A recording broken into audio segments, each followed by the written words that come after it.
Today, you will learn how to turn off Safe Search on DuckDuckGo.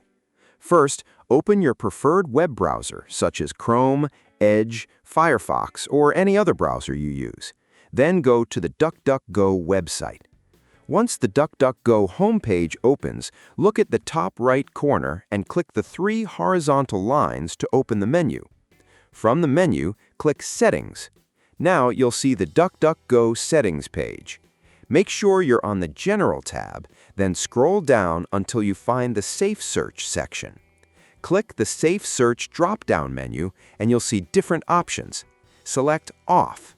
This turns off Safe Search, which means DuckDuckGo will no longer filter search results using its Safe Search setting.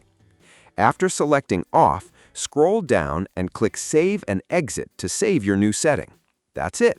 Safe Search is now turned off on DuckDuckGo, and you can continue searching with your updated settings. If this tutorial helped you, make sure to like the video and subscribe.